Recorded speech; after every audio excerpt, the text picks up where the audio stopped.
Está presente, pero está mal. Bueno, señora Jefe de Gabinete de la Presidencia de la República, Laura Camila Saravia Torres, Director del Departamento Administrativo de la Presidencia de la República, DAPRE, Oscar Mauricio Liscano Arango, ministros y funcionarios del Gobierno Nacional y posesionados, Director General de la Unidad Administrativa Especial Migración Colombia, Carlos Fernando García, su hija Elisa, que me envió una carta, que voy a leer ahora, yo solito, y su compañera sentimental Marcela. ¿Dónde está Marcela? Hola, Marcela. Director General de la Agencia Nacional de Contratación Pública, Colombia, Compra Eficiente, Stalin Ballesteros García, su señora madre Sonia, su padre Juan y su esposa Claudia. ¿Dónde están? ¿Cómo están? ¿Bien? Hola. Vale. Superintendente de Servicios Públicos Domiciliarios, Dagoberto Quiroga Collazos, su esposa Nuri y sus hijos Camilo y Nuri Angélica. ¿Por dónde? Ya están más grandes que el papá. Superintendente de Vigilancia y Seguridad Privada, Snyder Alfonso Mansur Arrieta. Vino solo aquí el hombre. De ser compañeros de veteranos. Director del Fondo de Programas Especiales para la Paz, Fondo Paz, Pablo Francisco Pardo Velasco, su señora madre María Antonia y su padre José. ¿Cómo están? El eje duro de Nariño. Director General de la Unidad Administrativa Especial del Sector Defensa, José Reyes Rodríguez Casas, su esposa Joana, su hijo Samuel y su distinguida familia. ¿Por dónde anda la distinguida familia? Por allá. ¿No vi? Allá atrás. ¿Cómo están? ¿Bien? Y liquidador de la Comisión de la Verdad, que no liquidador de la verdad, sino al contrario, Mauricio Katz García y su hijo Iván Felipe. ¿Dónde está Iván Felipe? Aquí. Apreciadas familias de los posesionados e invitados especiales, medios de comunicación, todas y todos. Es un cuadro un tanto machista, no se debe repetir, porque la idea general de vinculación de los cuadros directivos de este gobierno es la presencia fundamental de la mujer, la diversidad étnica del país, etcétera. En el tema de migración, que entramos a trabajar, todas las órdenes de prohibición de entrada al país que expidió el pasado gobierno por sectarismo político deben ser levantadas. Este es un país de libertad. Ese tipo de actitudes dictatoriales no se debe establecer como política ni de la Cancillería ni migración. Indudablemente el tema aquí fundamental es la población venezolana, en toda la complejidad que eso significa, habitante libremente en Colombia. Hasta ahora hay un estatuto especial que permite permanecer en Colombia, pero no permite acceder a los derechos en Colombia. En eso tenemos que avanzar. Con los recursos que internacionalmente se han otorgado durante todos estos años últimos, con un tratado que hay que impulsar a nivel latinoamericano, a nivel de la comunidad andina, ojalá, hay que lograr la plena integración de las personas que provienen de Venezuela, si quieren quedarse libremente en Colombia, a Colombia. Hay quienes aquí levantan banderas xenofóbicas de lamentable recordación en Europa y sobre todo ahora. Creer que el extranjero es malo per se o que es negativa su presencia en el país, Cuando la persona que viene de afuera suma a la fuerza laboral, con sus grados de escolaridad, que al parecer son más altos los de allá que los de acá, lamentablemente, para Colombia, esa fuerza laboral significa construcción de riqueza. Lo que hay es que permitir que construya riqueza. La exclusión de la población venezolana en su éxodo hacia Colombia, lo único que provoca es mayores niveles de violencia, sea porque los hombres son esclavizados, si son niños, en procesos productivos con salarios completamente por debajo de la subsistencia, sea porque los mayores son integrados a la fuerza, a cadenas de la violencia, sea porque las mujeres son esclavizadas también laboral o sexualmente, sea porque son conducidas y conducidos a niveles precarios de existencia. Eso no significa integrarse a la sociedad colombiana. Luego, habilitar a esta población a integrarse productivamente es fundamental, y aquí juega un papel la escolaridad. Una tarea fundamental es la homologación rápida de títulos, tanto de colombianos allá, que son millones, como de venezolanos acá, que también son millones. Esa homologación de títulos debe permitir accesos a la producción, al trabajo, que no es en competencia con la colombianidad, incluso debería ser de asociación con la colombianidad. Merece especial atención el tema del Darién. El Darién debe tener una ruta de asistencia del Estado colombiano. Hay quienes nos piden que devolvamos. Yo pienso que nuestro papel es asistir en una zona geográfica que, como sabemos, es dificilísima. Como que cerca de allí murió Jaime Bateman, entre otras. Y mantener allí, en algunos lugares que hay que trazar el mapa, quizás con asistencia en helicóptero, una presencia estatal que permita asistencia a las personas que están recorriendo esa ruta de la muerte. Ojalá no la recorrieran, pero me parece fundamental porque es mejor que el Estado esté a que no esté, con las cosas que están ocurriendo allí a miles de personas, incluidas colombianos y colombianas, en el paso del Darién.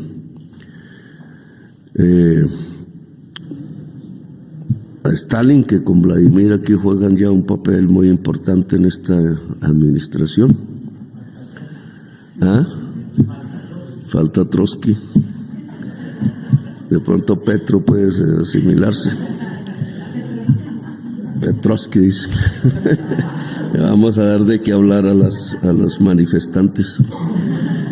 Entonces, el tema compra eficiente, más otras instituciones del Estado, tiene un sesgo que esta mañana estábamos analizando en, digamos, la primera batería administrativa que se conforma para combatir el hambre.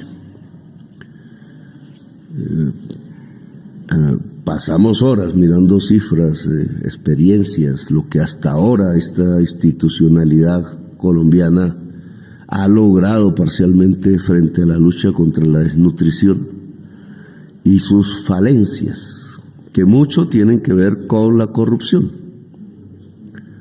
porque las clases políticas locales han visto en los presupuestos destinados a nutrir niños una fuente de recursos para sus propias campañas y para su enriquecimiento personal.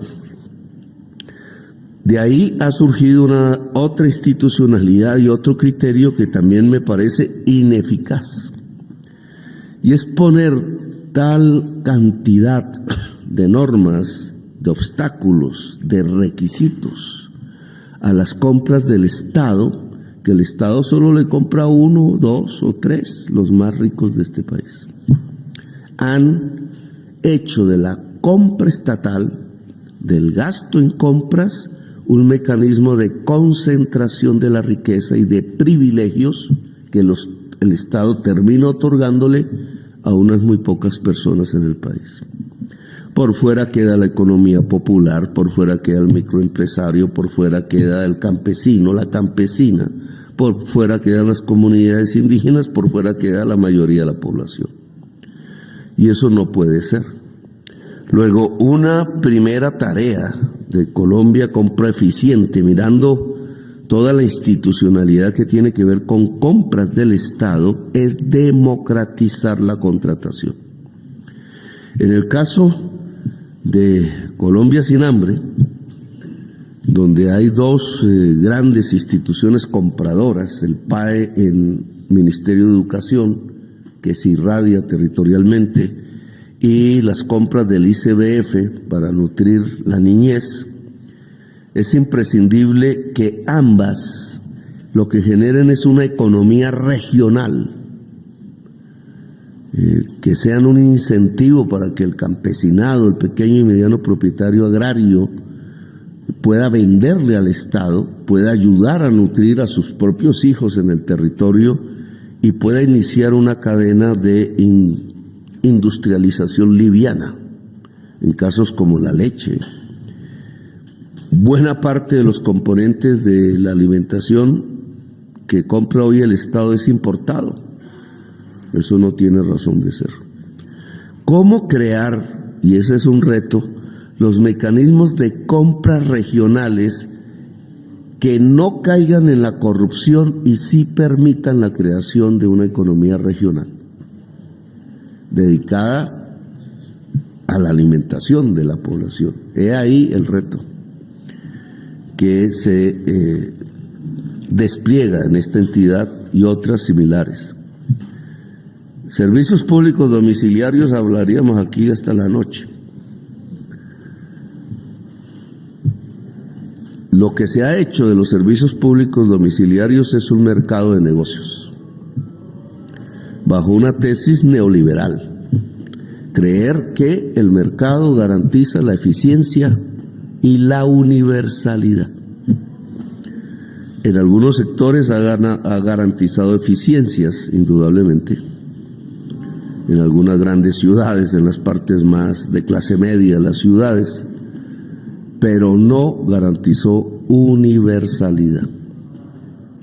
Hoy hay mucha gente sin agua potable. El desencadenador de la mortalidad por desnutrición infantil y en general de la desnutrición infantil de Colombia es la ausencia de agua potable. La privatización del servicio de agua potable fracasó en el sentido de llevarle a la sociedad colombiana agua de calidad, que no mate. Desde el punto de vista de la energía eléctrica, lo vimos en los días pasados, hay un oligopolio de la generación de la energía que está arrodillando al usuario de la energía en Colombia. E incluso con denuncias de procesos de corrupción que hay que investigar. No transitamos hacia energías limpias. A pesar que el gobierno anterior hizo algunos esfuerzos de demostración, lo cierto es que Colombia se quedó atrás teniendo tanto potencial en la matriz de energías limpias. La mayoría de los países suramericanos está por delante, comenzando por Paraguay. Nos quedamos, a pesar de tener agua, a pesar de tener vientos y a pesar de tener sol. Nosotros lo que queremos son millones de generadores de energía eléctrica, millones de generadores de energía eléctrica limpia y no 7 miembros de un oligopolio. La ley 142, 143 necesitan ser reformadas, será tarea del año entrante, porque hay que volver realidad los principios de la Constitución que le entrega al Estado el papel rector de los servicios públicos, no como una actividad única estatal, No estamos hablando de estatizar servicios, sino incluso lo contrario. Estamos hablando de democratizar la prestación de los servicios públicos domiciliarios en Colombia. Es decir, la palabra democratizar ahora da miedo, la palabra democracia ahora da miedo, que no debería. Es nuestro Estado social de derecho. Es que millones de colombianos y colombianas puedan prestar los servicios públicos domiciliarios. Eso se puede hacer en telecomunicaciones, eso se puede hacer en energía eléctrica, eso se puede hacer en el servicio del agua potable. Quizás quede difícil en otro tipo de servicios. La idea central es que no solamente tengamos millones de personas generadoras y prestadoras de servicios públicos domiciliarios. El ejemplo de los recicladores en Bogotá, en la alcaldía de Bogotá Humana, es apenas el comienzo. Vencidos los obstáculos jurídicos completamente. Sino que la persona rectora, el objeto y el sujeto fundamental del servicio público domiciliario debe ser el usuario, la usuaria.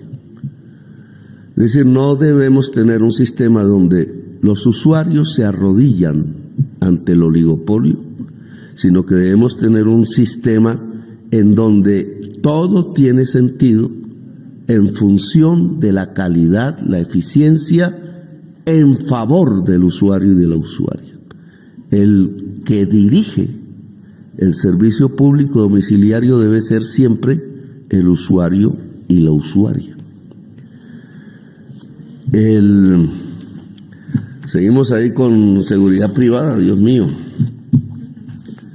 No, le voy a poner una tarea, pero solo de tipo teórico y académico, que una vez le puse a un superintendente de vigilancia y seguridad privada, y es que todas las armas de las Convivir fueron compradas con dinero público. Decenas de miles. ¿Dónde están esas armas? Si son dineros públicos, deberíamos tenerlas bajo inventario, o debería haber unos cuantos procesados por detrimento patrimonial y pérdida de dineros públicos.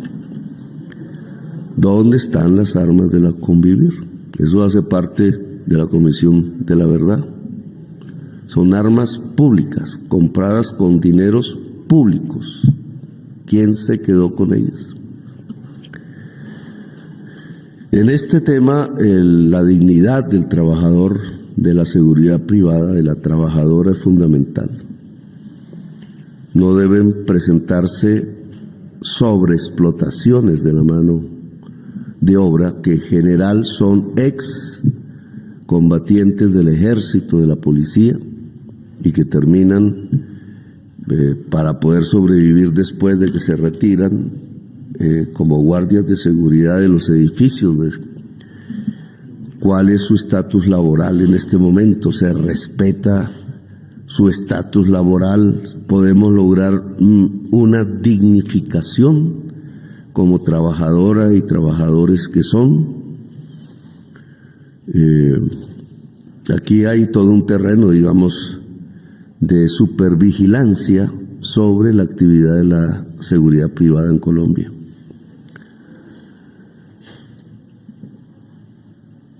Me he encontrado en la administración un laberinto de instituciones alrededor del tema de la paz.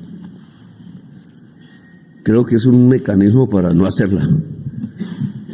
Que estabilización aquí, que no sé qué allá, que la agencia regional territorial acuya, que el fondo de paz aquí, que otro fondo de paz por allá. Y ninguna tiene la capacidad de volver realidad los acuerdos de paz con la FARC. Ninguna. No se construyeron para cumplir los acuerdos de paz. ¿Para qué se construyeron? Quizás para darle premios a los amigos políticos, pero no más. ninguna tiene la capacidad de volver realidad los acuerdos de paz con la FARC. Primero, porque están todas aquí en este palacio o cerca. Segunda, porque no tienen presupuesto. Tercera, porque son dispersos. Cuarta, porque entonces solo tocan temas marginales de los acuerdos de paz. Voy a poner un ejemplo. El primer punto del acuerdo de paz con las FARC habla de entregarle al campesinado 3 millones de hectáreas fértiles. Yo llegué aquí y he preguntado a los funcionarios que estaban y a los nuevos, oiga, ¿y cuánto vale comprar 3 millones de hectáreas fértiles en Colombia para entregárselas al campesinado? Que es el primer punto del acuerdo con la FARC. Y nadie sabía. Nadie se había hecho la pregunta. Ninguna institución de esas laberínticas de las que estoy hablando se había preguntado ¿y cómo se hace para cumplir con el primer punto del acuerdo de paz que firmó el Estado con la FARC? Si uno se pone a calcular a ojo de buen cubero y le pregunta pues a la gente que vive en regiones de tierras fértiles cuánto vale una hectárea en Córdoba, cuánto en el Magdalena Medio, etcétera. Los valores varían, pero están entre 10 y 20 millones de hectáreas si no hay nada sembrado encima. Eso significa que el primer punto del acuerdo de paz está entre 30 y 60 billones de pesos. ¿Dónde está esa plata? Ni siquiera he visto un artículo periodístico investigando este tema. Pues si esa plata no está, así sea anualizada, y nos ponemos un programa de a 4 años cumplir los acuerdos, si no está, entonces deberían decir la verdad. El Estado colombiano ha decidido no cumplir los acuerdos de paz con la FARC, de frente y sin miedo. Pero decir mentiras, ocultarle a la opinión pública que, por ejemplo, se habla de instituciones con nombre de paz, pero ninguna puede ni siquiera cumplir el primer punto. Entonces, ¿de qué estamos hablando? Si la ANDI, por ejemplo, nos dice que es muy malo pagar impuestos por 21 billones de pesos, 21, quitándole privilegios tributarios que se han configurado a lo largo de las décadas. Pero el primer punto del acuerdo de paz con la FARC vale 60, no 21. Entonces lo que nos están diciendo es que no se puede cumplir el acuerdo de paz, que nosotros no hicimos. Pero el mandato popular que nos confirió estar en este palacio sí no lo demanda. Porque quien ganó el 19 de junio, a diferencia del plebiscito anterior, fue quienes consideran que hay que cumplir el acuerdo de paz. Entonces yo le preguntaría a la sociedad colombiana, ¿cómo se consiguen los 60 billones? ¿Nos los van a regalar? ¿Se los vamos a cobrar a los pobres? ¿Quién los va a poner sobre la mesa? Si queremos paz en Colombia. Que la siguiente pregunta que hay que hacer entonces es, ¿queremos paz? Queremos que la sociedad colombiana abandone completamente la violencia y pase a una era de paz. El primer requisito, si queremos paz, es cumplir los acuerdos ya firmados. Ese es el primer requisito. Y si el primer punto del primer requisito dice que vale de 30 a 60 billones, entonces ¿qué hacemos? Los más ricos de los ricos no quieren pagar impuestos, quieren que lo pague la gente trabajadora. Como si eso fuese justicia social, como si eso fuese un pacto social. Y un pacto social es un pacto por la paz. Hemos confundido completamente el camino de la paz en Colombia, porque creemos que la paz es una rendición o es una victoria militar, donde entre otras hay que entregar más plata que 30 billones de pesos. Esa es la plata de un año de la guerra en Colombia. ¿Nos parece más rentable? Entonces gastar lo que vale toda la reforma agraria acordada en un año de guerra y entonces hay que poner otros 60 billones en el segundo año, etcétera, etcétera. Eso es más eficaz, es más inteligente, es más racional. O más bien hacemos el esfuerzo no de gastarnos la plata en la guerra, sino en hacer la paz, y hacer la paz empieza por gastarse un dinero público en compras de tierras fértiles que equivalgan a 3 millones de hectáreas para cumplir el primer punto. Así que, Pablo Francisco, usted no me va a poder responder eso desde su entidad. Y lo que yo sí quiero es una reingeniería de todo eso. Porque lo que tenemos es que cumplir el acuerdo de paz, y este gobierno lo va a cumplir.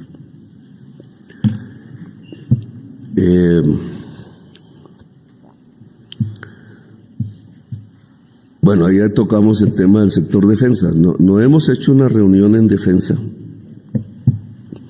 que tiene que ver con cómo ampliar la capacidad industrial del sector defensa, su capacidad productiva, su capacidad de jalonar un proceso de industrialización en Colombia, como se han hecho en otros países, Estados Unidos, Japón, Alemania. ¿Es posible que el sector defensa pueda jalonar un proceso de industrialización en Colombia? Ese es un tema que hemos empezado a discutir, que implica industria dentro del sector defensa. Hemos tocado dos temas: la construcción de barcos y potenciar a Satena como empresa internacional de aviación, que nunca lo ha hecho. Pero hay más campos en los que deberíamos ahondar. Y hay un segundo tema de discusión que es el bienestar social del patrullero, en el caso de la policía, de la patrullera, y del soldado, en el caso de las fuerzas militares. Este tema no se ha abordado y tiene que abordarse no solo presupuestalmente, sino que hay que hacer una reingeniería. Hay subsidios cruzados al revés. El soldado está subsidiando al general, eso no debe ser. Hay una ausencia de políticas sociales alrededor del patrullero y de la patrullera. Aún hoy no hemos cambiado normas fundamentales que se han anunciado en los discursos, que tienen que ver con que para ser general haya que pasar por ser soldado, y para ser general de la policía haya que pasar por ser patrullero. Es decir, que no haya una separación como un muro entre los suboficiales y los oficiales, sino que para ser oficial haya que ser suboficial, lo cual levanta una barrera incluso clasista dentro de la policía y las fuerzas militares, porque los que pueden pagar el curso se pueden volver generales, pero las familias que no pueden pagarle el curso al patrullero o al soldado se vuelven cabos, sargento primero, sargento no sé qué, subintendente o intendente, y hasta ahí llega. ¿Y por qué? ¿Por qué esa diferenciación? ¿Acaso no es con recursos públicos que se sustentan las escuelas de policía militares?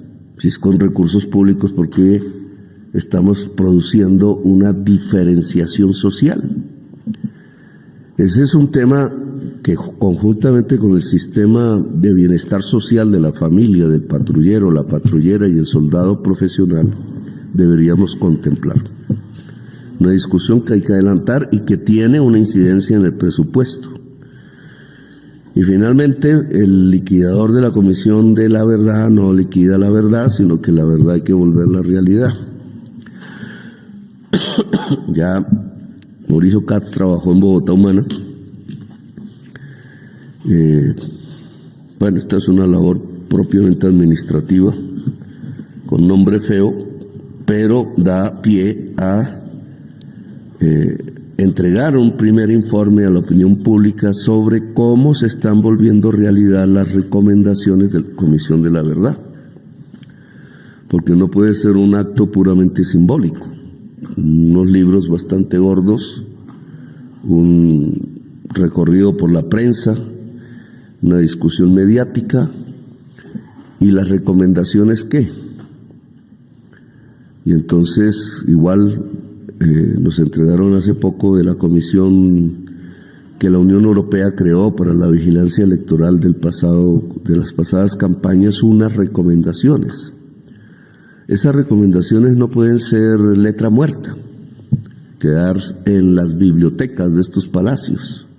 Tienen que irse volviendo realidad y el presidente debe irle anunciando a la opinión pública en qué medida esas recomendaciones se van volviendo realidad. Esa no es la labor del liquidador, es la labor del presidente, pero amerita, digamos, su posesión como liquidador para que establezcamos un cronograma de declaraciones públicas sobre el estado de verificación de las recomendaciones de la Comisión de la Verdad. Y ahí terminamos. Es un equipo, esta vez de solo hombres, espero que el próximo sea de solo mujeres, para equilibrar. Los felicito y, bueno, ahora vienen los problemas, así que bienvenidos a los problemas. Gracias.